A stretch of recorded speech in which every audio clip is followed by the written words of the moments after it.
Hello दोस्तों, आज हम आप लोगों को बहुत महत्वपूर्ण टॉपिक बताने जा रहे हैं जो वनडे एग्ज़ाम जितने भी होते हैं इंडिया में सभी एग्ज़ाम में पूछे जाते हैं।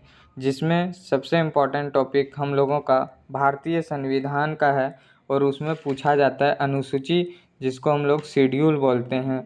वो पूछा जाता है भारतीय संविधान में टोटल 12 अनुसूची है, यानी 12 अनुसूची है। और 12 अनुसूची को हम लोग को याद करने के लिए हम लोग ट्रिक याद करते हैं। उसको याद रखेंगे टीयर्स ऑफ ओल्ड पीएम। क्या याद रखेंगे? Tears of old PM. तो आप दिखाते हैं कि टीयर्स ऑफ ओल्ड पीएम से कैसे हम लोग सभी एक एक अनुसूची को कवर कर लेंगे। तो सबसे पहले टी से याद रखेंगे। फर्स्ट अनुसूची में टी से टेरिटरी मतलब भारत के अंदर जितने भी यूनियन और यूनियन टेरिटरी है उनके सारे क्षेत्र को हम लोग प्रथम अनुसूची में पढ़ते हैं कि कौन सा राज्य इसमें शामिल होगा, कौन और इसमें शामिल किया जा सकता है राज्य निर्माण। ये सारा चीज़ यूनियन और उसके संघ के बारे में इसमें पढ़ते हैं।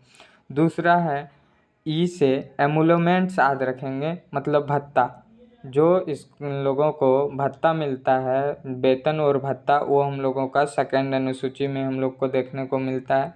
और जो भी राज्यसभा लोकसभा इन लोग का जो भी ओथ एंड अफर्मेशन होता है, शपथ लिया जाता है, वो अनुसूची 3 में शपथ है। चौथा आर से राज्यसभा याद रखेंगे। जितना भी राज्यसभा है वो राज्यसभा का बंटवारा कैसे हुआ है वो चौथी अनुसूची में जिक्र किया गया है।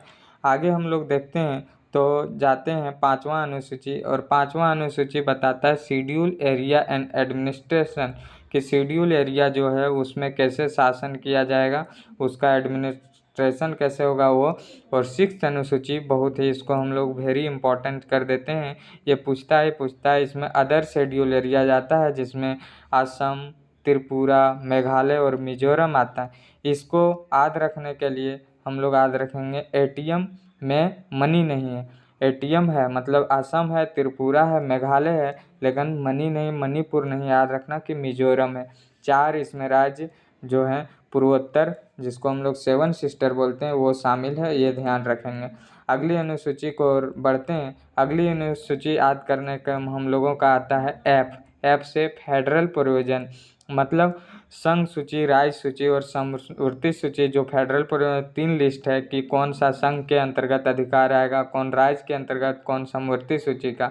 जैसे मैरिज, डाइवोर्स, ये सब समवर्ती में। संघ में जैसे आ गया इंडियन एयरफोर्स जो आर्मी है वो सब, और राज्य में आ गया जैसे पुलिस हो गया, टोल हो गया, ये सब। ये हम लोग फेडरल प्रोविज़न में देखते हैं। 8th अनुसूची का बात करें तो ऑफिशियल लैंग्वेज का जिक्र होता है। ऑफिशियल लैंग्वेज अभी हम लोग जानते हैं कि 22 ऑफिशियल लैंग्वेज है, ये 8वीं अनुसूची में जिक्र होता है। और सबसे नज़दीक अभी जो अमेंडमेंट हुआ है वो जानते हैं कि ओडिया को ओडिया किया गया है। न्यू अमेंडमेंट जो ऑफिशियल लैंग्वेज से हुआ है, ये भी आप याद रखेंगे। और 9th में एल से याद रखेंगे लैंड प्रोविजन, मतलब भूमि से संबंधित जो भी कानून है वो 9वीं अनुसूची में देखने को मिलता है। और 10वीं अनुसूची में हम लोगों को देखने को मिलेगा डिफेक्शन प्रोविजन। क्या देखने को मिलेगा? मतलब जिसको हम लोग दल बदलू बोलते हैं, दल बदल कानून जो होता है वो 10वीं अनुसूची में है। और 11वीं अनुसूची में पंचायत पढ़ते हैं। क्या पढ़ते हैं हम लोग? पंचायत। पंचायत में जो भी विषय शामिल है वो भी इसमें देखते हैं कितना विषय पंचायत में है। और 12th में देखते हैं म्यूनसिपलिटी। ये सब को हम लोग जानते हैं कि ये संविधान के 73rd अमेंडमेंट से 11th और 12th शेड्यूल को जोड़ा गया था। धन्यवाद।